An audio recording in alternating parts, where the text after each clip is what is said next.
There you go, it started now. Okay, all right.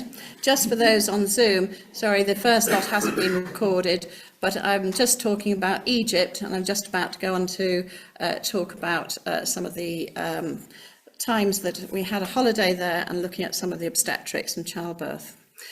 From this picture, you can see that there's a balloon in the sky and it's just heading towards the Valley of the Kings, which is in those hills where you go and you could go around the tombs. And again, we were the only ones there. It was though at this point I suddenly thought, oh, I don't think we're insured for this. And so off we went and it was lovely. Now, just looking at the picture, a pretty picture of a sphinx that's further down, about south of Egypt. To get there, the taxi kept driving on the wrong side of the road because it seemed to be more efficient, but everyone did. It didn't seem to matter at all. And I just sat on the floor and just didn't look at anything. But just one thing to note, and if people have been to Egypt or been on a tour around various museums, they'll know that, and I can't remember the difference now, is you see the beard that's got a curl at the bottom, and you sometimes see them with a straight beard. One means that this statue was made when the person was alive, and the other one means they're dead. And I just had a complete blank, and I can't remember which is which. Anyway, but this slide is really to remind me about talking about the maternal mortality. Now, to remind people, maternal mortality is the live births, is the deaths per 100,000 live births, but it takes into people who are not only pregnant but also 6 weeks postnatal. And these have been documented throughout the world. The last one in England in 2021 showed that we had a death rate of about 11.6. It had been 10.6, but with COVID, an insignificant rise. But that's the sort of, the other European countries are much better than us. African countries are talking about, Sudan and the Congo and places are talking about their death rates of about 800. You do wonder though, they're not recording all of them throughout these slides. Slightly sceptic on some of these because when we computerized everything and we made it more easier to see, medical staff started saying, oh yes, that patient was pregnant, we're supposed to record that, whilst before that was never recorded. So suddenly when England improved, and I think there was some bod who was doing the maternal mortality reports at the time and became more thorough possibly at identifying some of these people who had never been documented or not recorded before. And so you do wonder, how often are they recording every single person who dies of a traffic accident or something? They probably weren't in this report at all, in these ones. But you can see how Egypt has improved. They got down, even the last 10 years there, they really reduced over twice or halved the rate in those years. Just the top slide here, though, just reminds you about maternal mortality. Here is a cow who's suckling not only her own calf, but also the child. And of course, when a mother died in childbirth in the old ancient times, unless the family were rich enough to either be able to afford a wet nurse or a cow, then of course the baby would die. And so this is just a drawing from a frieze that is in one of the ruins. That is the scroll, the papyrus scroll, and this is, as you can see, you can read it quite easily. It's got a lot of things about obs and gynae, and including pregnancy. It discusses a pregnancy test. Now, a pregnancy test which is a woman had to pee on some seeds of barley and wheat, and depending on which one grew first would tell you if she was going to have a boy or a girl. There are also various weird and wonderful ways of other types of actual pregnancy tests, and so it was really quite an interesting time. You have to remember, of course, in those days, the Egyptians knew about diabetes, they knew about gastrointestinal disorders, urinary tract disorders, cancer, and so they were far ahead of many other times. And of course, don't forget, this was probably written, they think about 1800 BC, So long before the Greeks, who claimed to be the father of medicine, but it was only found about late 1800s down in southern Egypt.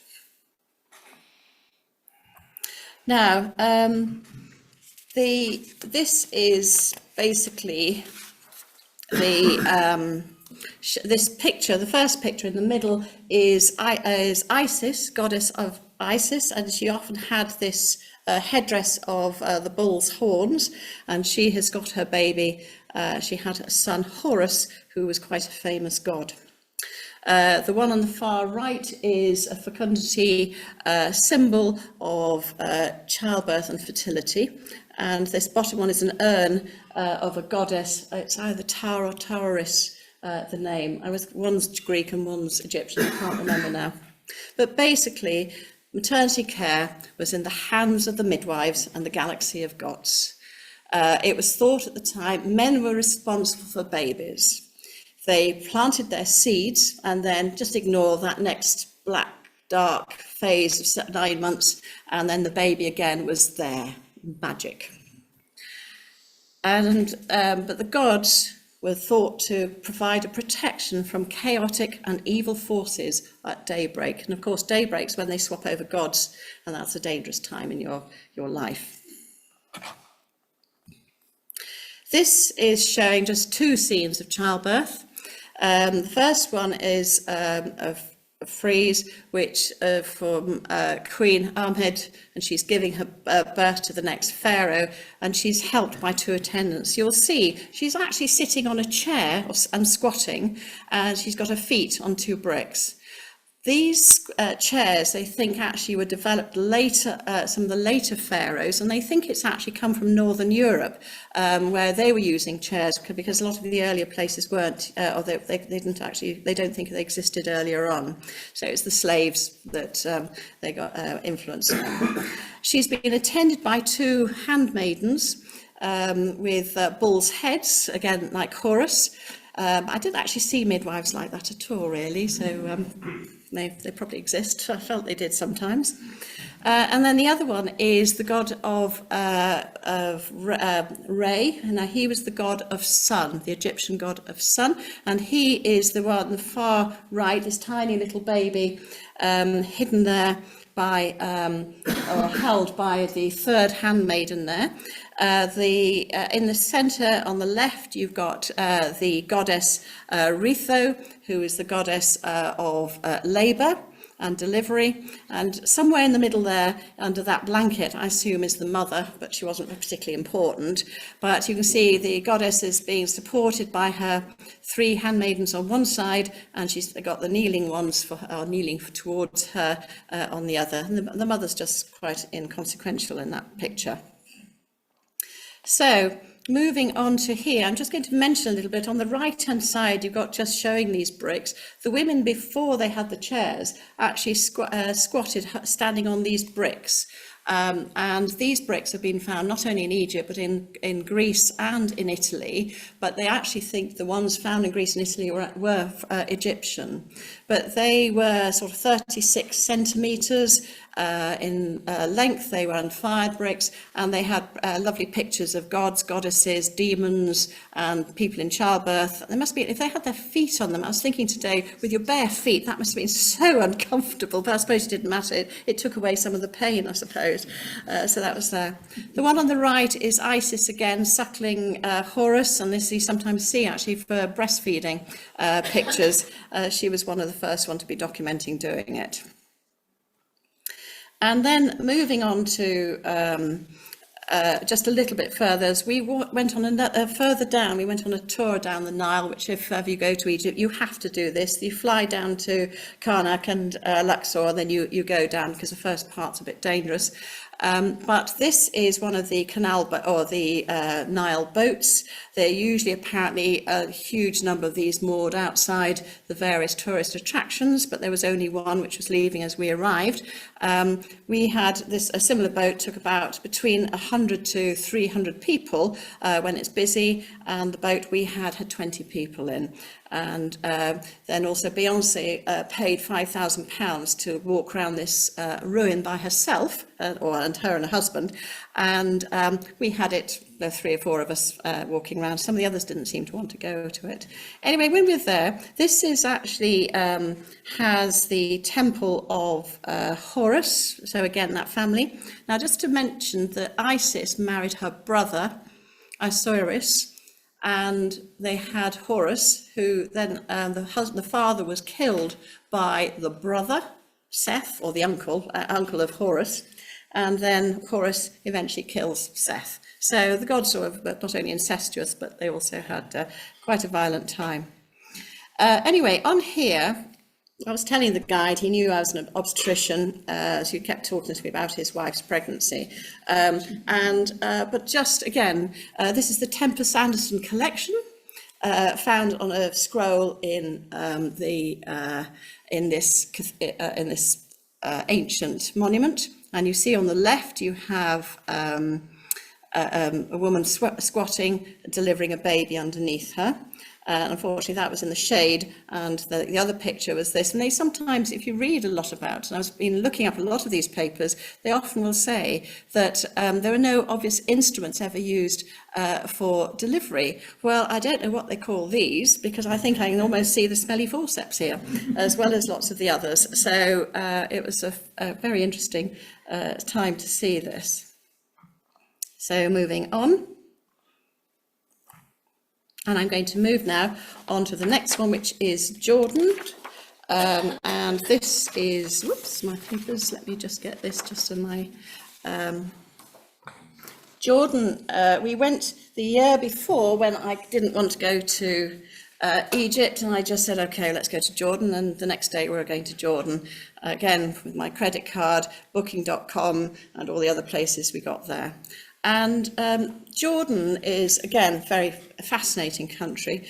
They are open to refugees from all over the Middle East, always. The King Hussein was a very strong king, and he controlled the country, and refugees were welcomed, and they fitted into the society in Jordan. When her son died, it hasn't been quite as good, but it's still managing. However, when the Iraqis moved in after the war, they brought money, they pushed up the house prices, the culture started changing, and quite a lot of the Jordanians were slightly resenting some of those coming into the country, but they have always welcomed refugees. This is the King's Highway, and it's from here, you drive it down there and you can go up one of the mountains. It's the mountain that you can see the Promised Land on the other side, and also Moses received some stone tablets. But we were too busy buying a carpet at the time, so we didn't, we were running out of time, so we just drove past them, and it was an incredible, a lovely highway.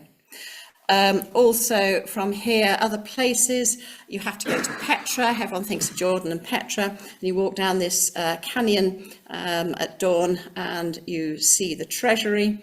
It then opens out into a huge, massive areas where there's an amphitheatre, there's an Egyptian palace, because a princess used to live there, and then various other cave dwellings and other, in fact, they're still excavating a lot of this.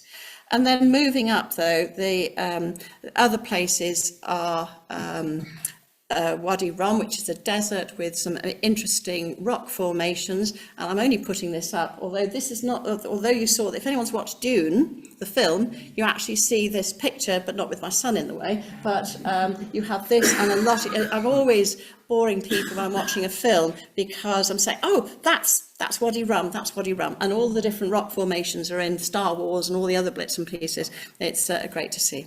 But down in the bottom here, just to go back to obstetrics, Jordan has improved with all the immigrants that they get. They have had quite a tight control. They've done 4 maternal mortalities reports, and they have looked, and you can see they've gradually, over from 1995, have been improving their numbers. They got down to 19. Now, 2021 was COVID, and out of 160 deaths, 103 of those were COVID. So that is why you've got a horrendous 85 rate there. And so it's rather distracting, the figures. This is just the top left-hand slide is showing a pathway. When you go to Petra, this is going back to Petra now, you're going through Petra, you're walking through all these amazing places, but don't stop there. You have to go through the mountains and the rocks up to the monastery. I am so glad we were persuaded to do that, because I think that's almost better than the treasury. And you go up on a donkey, which was the most unpleasant part of it. I got persuaded to do that. I suggest you walk up. And then on the way down, the government are so fed up of exhausted, dehydrated tourists that they pay Bedouins to have little stalls where they can sell their wares. But it was at one of these, and she was serving us hot mint sweet tea. It was lovely and very refreshing, but she was uncomfortable, and she was a tiny little person, and she basically, you could see her gown was pulled against her abaya, and you could see her contraction, and on the side, you could just see 2 poles of the uterus, left and right. And I said, "Oh, when's baby coming?" She said, "Well, I've had pain for 2 days." And I said, "How many babies have you had before?" "Oh, 4. "Okay." And I said, "Do you think baby's in the right position?" She said, "Oh, I don't know, I'm not sure." And I said, "Well, I don't think so. I think it's lying crossways." I said, "Well, I've been worried about this. I'd had a cone biopsy, or I worked it out to be a cone biopsy just before she became pregnant. And occasionally that can also damage the cervix." So luckily her brother-in-law was just coming up with another urn for her, and I said, "Would you like to take her off to the hospital?" And so he took her off. I never found out what happened, but hopefully she had a cesarean with a live baby at the end of it. And so my son was saying, "Oh God, Mum, do you have to do this every time we go away?" So now moving on to this, now I'm leaving Jordan, which, as I say, was a beautiful place, and I'm now going to Saudi Arabia. Now, like many junior doctors, I had a whacking great debt or a bit of an overdraft when I was an SHO. So between jobs, I had 2 months before starting a registrar post. So I went off to earn some money in Saudi. This is in Jeddah. It's the King Khalid National Guard Hospital. And the building on the left, this is actually a modern picture, but on the left is a sort of large part of the hospital, which was actually the King's own private hospital. And I had to go and visit somebody to give her some medication. She was having medication or something for a threatened miscarriage, but I think she wasn't actually. But anyway, there were gold. Every fitting was a solid gold. There were plates of gold, and everything, the taps and everything were gold. But the rest of the hospital was still very good facilities there. It was built, the contract was won by Maggie Thatcher.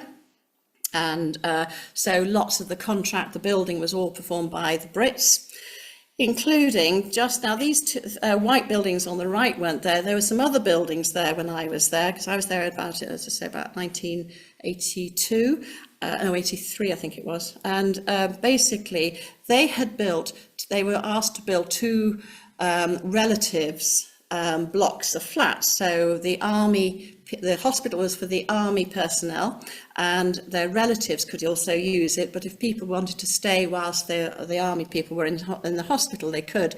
But they built these flats with the toilet blocks facing Mecca.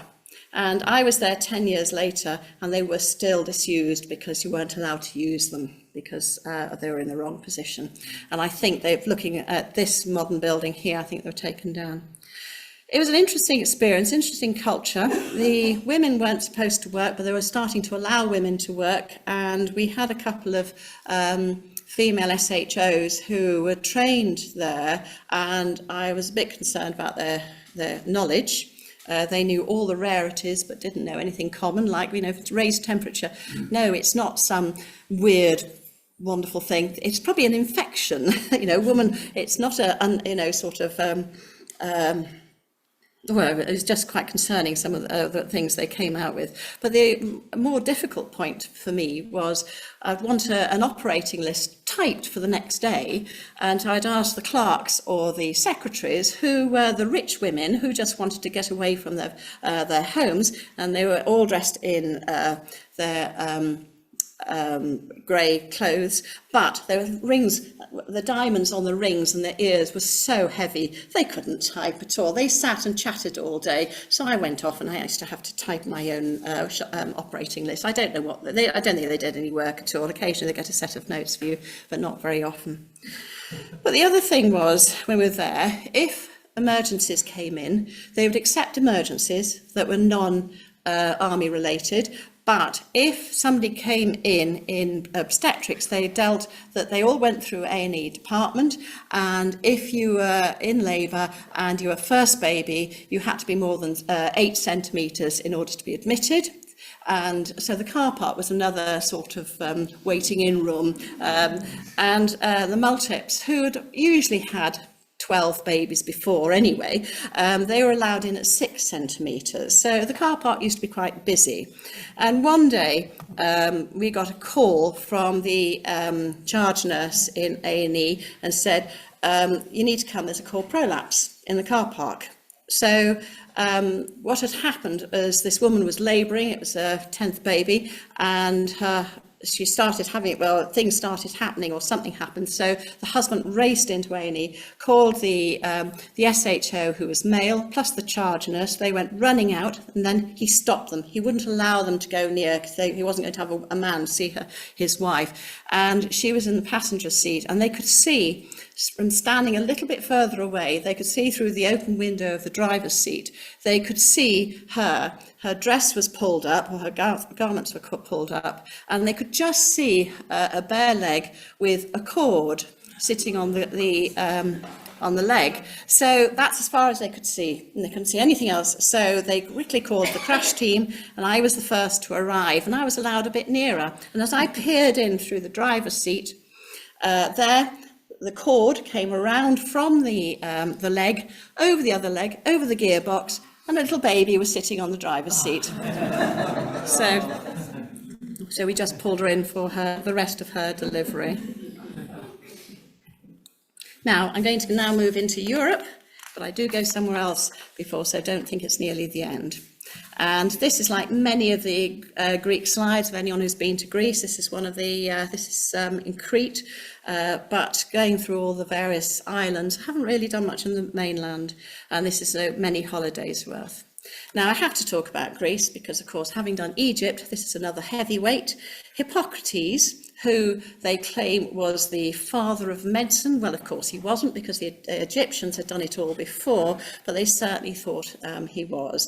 And they certainly did a lot, but they ignored Egypt. Again, though, when you actually look at childbirth, again, this was left to women to attend. Although Hippocrates had a little bit of input or made some advice, no other male was really involved for many years after, or many centuries afterwards. And again, it was involved with the women, but also their religion and magic. And the goddesses were Artemisia, who was the goddess of magic and also of chastity and fertility. Now, you wonder why. I mean, you can tell her mother, when she was expecting twins, she was expecting Artemisia and Apollo. And as she was wanting to have the babies in Delos, which anyone who's ever been to Delos, it's just off from Mykonos. It's lovely. You only go for the day. You're not allowed to stay there. It's in the northern Cyclades, a very interesting place. Lots of different temples, Temple of Apollo, etc.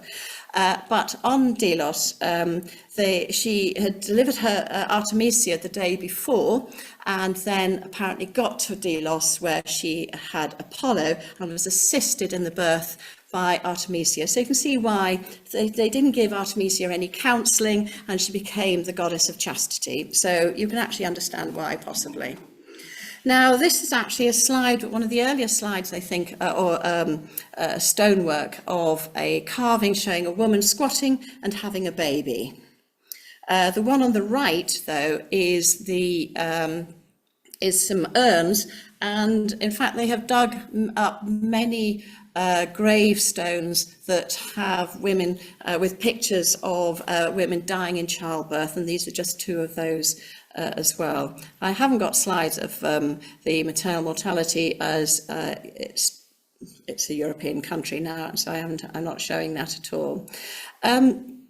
But going on to this, women in the ancient Greece had a very important social function. They produced the offspring, and therefore that's a way of asserting influence on society. However, if you read some of the male papers, and I'm not being a female whatever, but if they suggest that the male controlled society because they were the ones that controlled implanting their seed, and so they controlled the generation of women. So again, particularly interesting on that. But as I say, even how important it is, women really didn't have much help. It was maternity care was basically passed down from the mother to the daughter, and also through the midwife who was there at the time. But most of it, again, was in the hands of the gods, with religion, procedures, rituals, all sorts of strange things. Again, like the Egyptians, they had amulets as well, which protected them from the gods, various nasty gods, and they also did incantations and curses. Hippocrates mentioned that his advice for childbirth was gentle exercise, neutral food, but otherwise depend on their religion and magic to help them. So again, it wasn't. However, interestingly, and I don't know about the Egyptians, but certainly the Greeks and various other communities, we know that they had substances to speed up labour. They could tighten up a uterus, and help stop bleeding, but also they had a pain relief as well. And so some of these, it's quite interesting how it's passed through. Also, the Greeks, there's quite a lot of work on some of the plaques that have been found, and some of the scrolls that have actually shown that there's a lot of gynae involved with magic and rituals, and various people who hated their ex-husband or something, and his new wife and things like that, or someone they didn't like. They just put magic and incantations on this woman, who then had heavy periods for the rest of her life. So they always seem to have a reason why something like this was happening. So I just really want to mention, again, the Romans say they had the first caesareans, but here in Greece you can see this is a picture from a sculpture of Apollo. He killed his wife because she betrayed him, and then he decided he really should have his baby, so he did a caesarean section, and this is him pulling his baby out and delivering it. And the other one, which is slightly controversial, is in Crete, the city and palace of Knossos. The king Minos married Pasiphae, who was considered to be a witch. Now, her sister was Cirxa, who was thought to be a witch as well, and was banished by one of the gods to, I think, Apollo at some stage.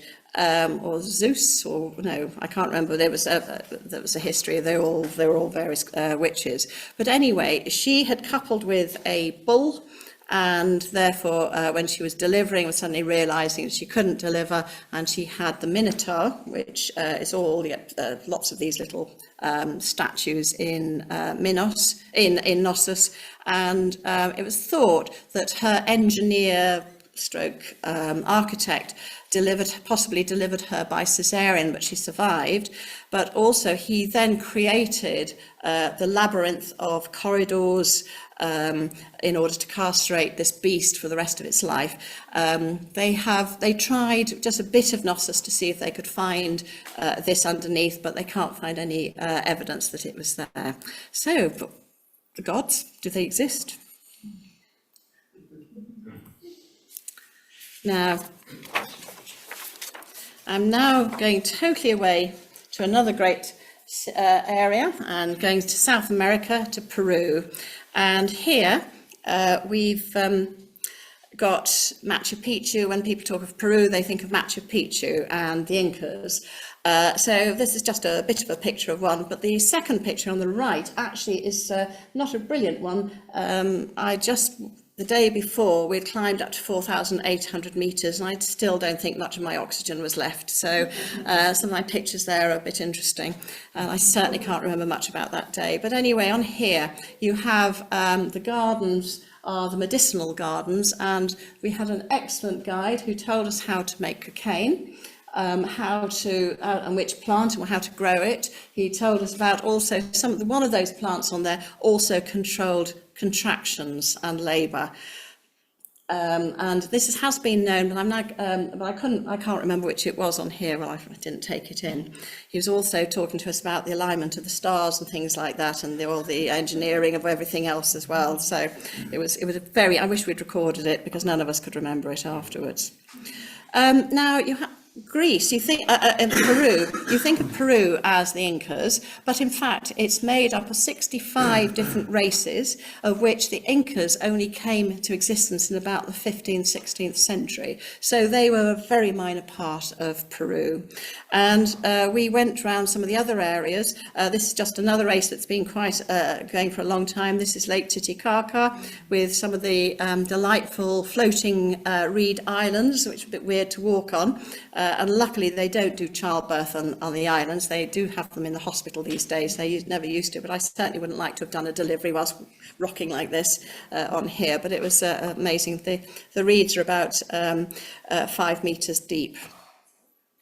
Other places are, you go down to the Nazca, and one of my reasons for going to Peru was just to go to the Nazca lines.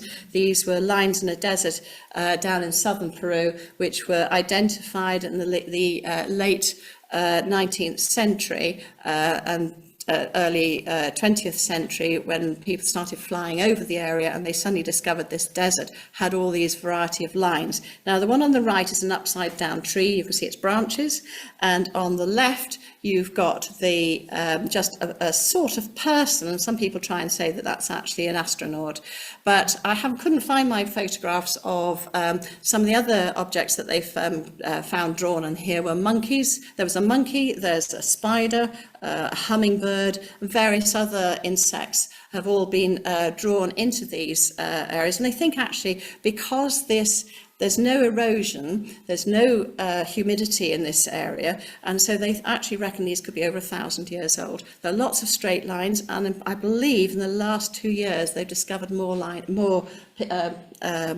pictures as well around that area.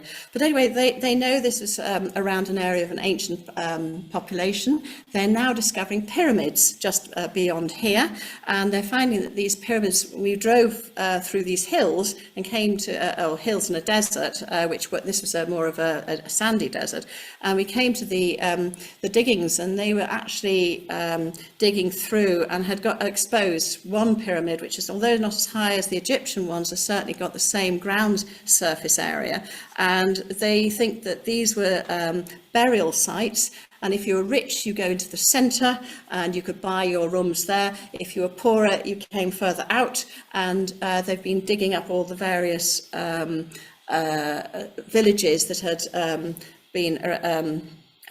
been found that would actually be the builders and the organisers of these pyramids. And they think that all the hills that we went past probably have other pyramids in them as well. So that is something that is going on now, and every time you go you'll find that it's different. But they know this was some ancient civilization as well. There's more evidence as well. This is further south in Paracas, which was a coastal town, and they've found another civilization that came from here. And I know it's a very poor picture, but on the left is, again, this was just on a mountainside. We were in a boat going past it, and they think this is a fertility symbol. And again, there is evidence that this is over 1,000 years old. if anyone's ever been there, they really push the fact the little island there is actually the Peruvian Galapagos Islands, and they have lots of different species of birds, some of which only exist there. And these lovely little Paracas penguins came down to have a photograph taken for us. So I thought I would include them in my slides here.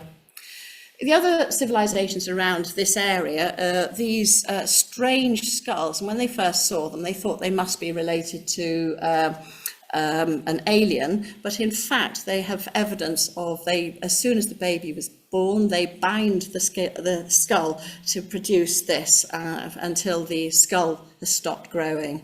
And so there was quite a lot of interesting and pleasant looking things like this. The one on the right, near Nazca, was these burial grounds that they found. A lot of them, those been looted over the years, and they were finding about 5 or 6 people would be buried together, sitting like this, and they're surrounded by their treasures, which most of them had not been surrounded there because they've been looted. But they're mummified, and some of them in the museum have actually got the skin and tissues left on them. But they, instead of being lying flat as they do in the pharaohs, they actually sit in the fetal position and upright. I'm not showing it to you, but just to mention, as it reminds me of this, was that in the museum there, they have a mother and baby, obviously a newborn baby, and people were taking photographs of this baby mummified. I thought it was just rather not the sort of thing to do, really. So I'm afraid I haven't got I'm glad I haven't got a slide. And now moving on to the Incas and their civilization, they in Machu Picchu, they have the intelligentsia, the sort of clever people lived at the top of the mountain, and lower down with more of the manual workers, but they all interacted, they all supported each other. And their ethos, as I've written here, was that the man and woman were complementary and interdependent, and the group's economic subsistence could not be attained in the absence of one or another. Very good. So they were all equal, which was good, and they survived. And if it hadn't been for Spanish, they would have continued. They were quite a brutal type of person. They also lived. They knew that, and they had their villages up a mountainside. When the Spanish arrived, they told them they had to have their villages lower down, and of course, landslides would then come and destroy the whole village. So they knew about landslides, and they knew a lot of engineering.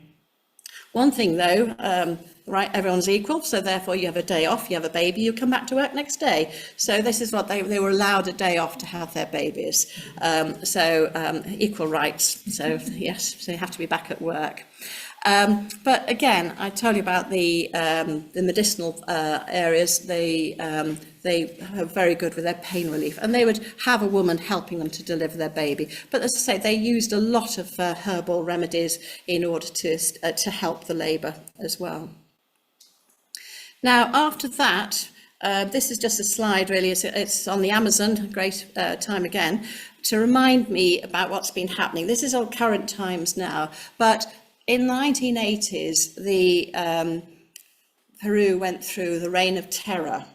And from the earlier times in the lives, for example, for women, the midwives were disgraced. They were really put into to be disliked, and they were laughed. They were not allowed to practice anymore, and they were really pushed down. And so they were pushing, the government wanted people to deliver in the hospital, so they had control. And so they forced people to deliver in hospital. You have to have your baby lying flat, not vertically, which they'd always been doing before. And you had to do it this way. And you're a poor person, and you're not having any painkillers, just get on with it. They had a 40% cesarean section rate. They also would have a forced sterilisation. Anyone who was poor received a sterilisation afterwards. So people were trying to get away from delivering in the hospital because they were frightened. The women were humiliated, and it took a long time of control and sort of support to be able, and re-education of not only the government first, but everybody else, to be able to bring them through. And now there are lots of re-education programs. Midwives have been re-educated, or have been educated, certainly in some of the modern ways. Before, they often would never give colostrum to a baby. that away, but just as one thing, and there's lots of different tribes in the Amazon that are being supported by some of the newer, better trained midwives or the nurses who are going to take it out to them.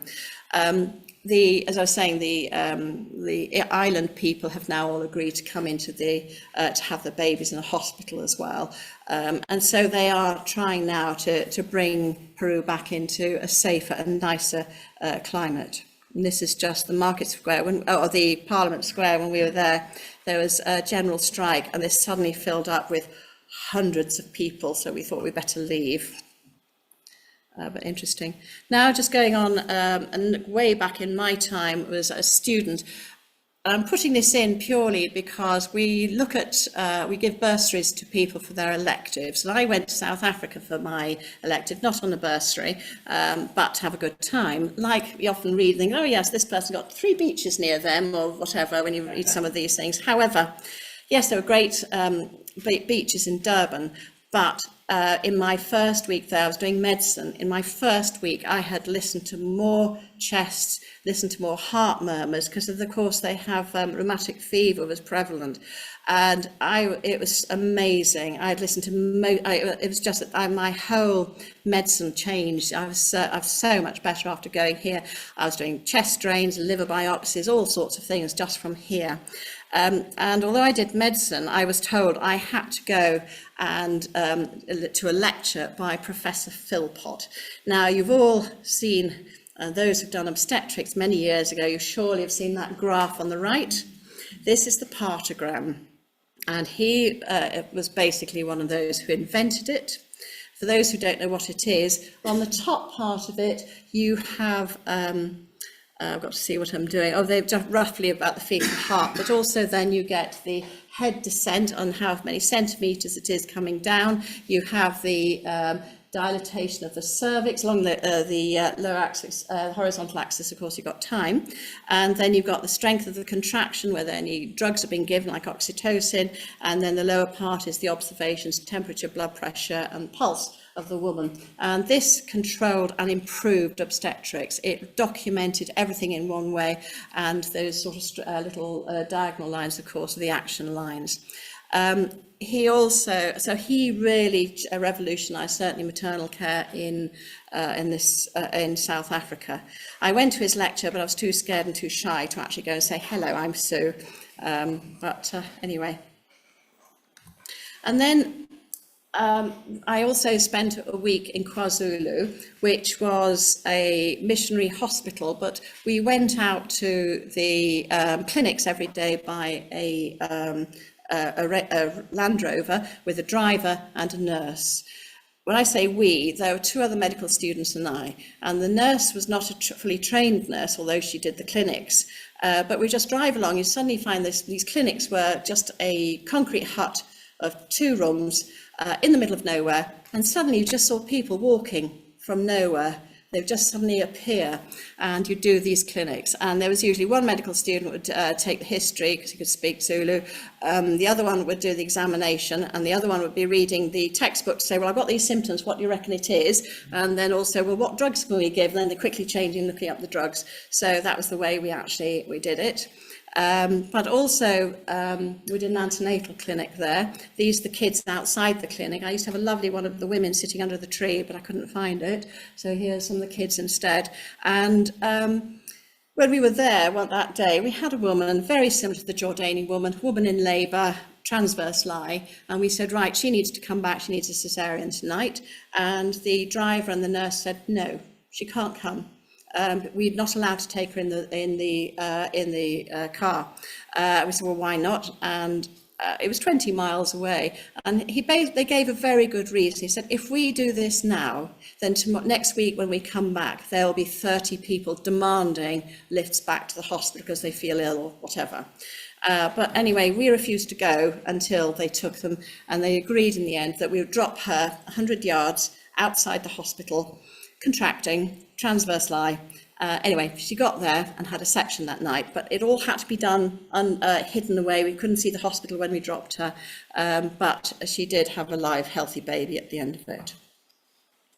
So Now, I'm moving on very quickly now to some of the other places I went to. In the Seychelles, they had a big, this by the way is the Coca de Mer, which is from La Digue, an island in this, one of the islands of the Seychelles. It is the symbol of fertility. These are beautiful cocoa palms with these weird nuts that are there, and they feel it's like a female pelvis, and there's lots of sort of old religion and or rituals about this. But they have improved their maternal mortality by using through the Seychelles Child Development Study. This has improved childcare, but has also looked at the birth of the baby, and so looked after the mother as well. The only problem is with the Seychelles, although they're improving their maternal mortality, although 45 is still not great, they also have terrible incidence of teenage pregnancies, but they've also got a high HIV population, which has not been under control. It's only just starting to get under control over the last few years. Now, just another encounter with a modern problem is this beautiful beach. It's on Praslin, which is one of the islands, and apparently now there's a huge hotel at the back of there. But it was the most amazing beach, one of the most beautiful ones I've been to, with these huge big boulders, white sands, and we were there for an hour. But as soon as the young guide, who was a small Asian girl, heard I was an I went to the Seychelles, and I was sitting there with my part 2, reading my books for my exam. So she suddenly just charged in on me, and we had to, well, I'll tell you why we had to spend time there. She had a baby the year before, or 9 months before. She was a tiny Asian girl. The baby was 5 kilograms, so immediately diabetes comes up. And she said once she'd been pushing for ages. She delivered in a clinic on one of the other islands, and she was struggling and she couldn't. And they said, "Do you want some help?" She said, "Yes." 2 huge burly men walk in, and they both push on her abdomen for what we call fundal pressure, and absolutely push until the baby came out. And anyway, instead of staying there half an hour, I spent the next hour and a half counselling her, supporting her, discussing her perineal trauma and her emotional trauma after that. Apparently this is a French system that they used to use when they weren't using forceps. Some of the older obstetricians here, or more informed obstetricians, might be able to help on that, but it was horrifying. So I talked to somebody else later from there, and they said, "Oh yes, this is a common experience." Hopefully it's stopped by now. And now we're on to the last 3 slides. Italy. And I had to put a picture. I saw this the other day, and it's just beautiful, of Leonardo da Vinci's sketch of a baby in a womb, or uterus, I should say. But I want to mention this really, is my parents-in-law used to have they had a house in Italy, and so we used to go a lot of our holidays. And my father-in-law at the age of 87 changed from being a professor of mathematics in Oxford, changed his profession to history of art. And for the next 7 years of his life before he died, he then proceeded with international papers, going around the world doing lectures. And one of the lectures, or one of his papers, was actually, he'd always been curious about why, if you look at Spanish photographs of Spanish paintings, you often find that the woman has a slit in her dress horizontally if she's pregnant, but in Italy they always have it vertically, and he wanted to identify. So being a mathematician, he looks at all these hundreds of pictures he can find, does the stats on it, and comes out saying the Italians couldn't care a damn what they're doing, but this is what the Spanish do. So he was then invited to the Vatican to support and make a better deal for the Italians. Anyway, this is such a beautiful picture. It's by Piero della Francesca. It's in, again, I can't remember now, it's in a church somewhere in Italy. Can't remember it, that'll come back to me. And it's Madonna della Parte. And I think it's just rather a beautiful one. And so I thought I'd just mention it as it's coming through here.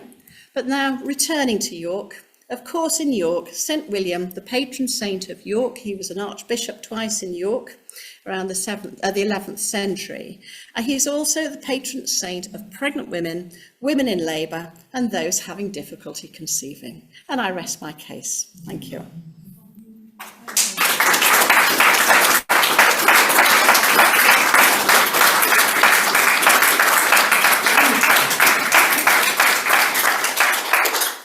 Right. So, I think we usually don't take questions on this, do we? No.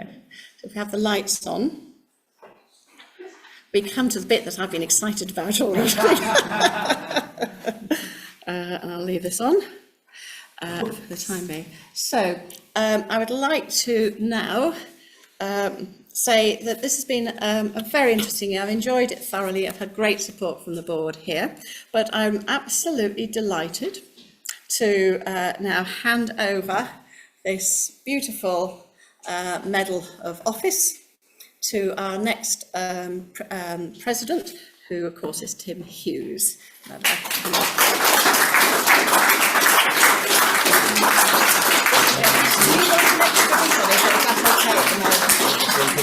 Yeah. Oh, is that on the right way? Yeah, am I going to choke? I think am I going to choke? That would be a good photograph. You would imagine. Yes, there we go. Right. Thank you. Okay. Thank you very much.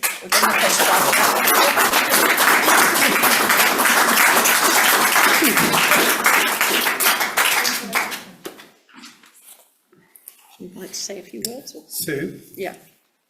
I want to thank you on behalf of the whole society for your year. It's only when I became president-elect that I realised, watching you, how much goes on behind just the Friday meetings. Would you like some water? I would like some. So, well done. You've done a cracking job and you've propelled the society forward for another year. And I'd like to give you these flowers. Thank you very much.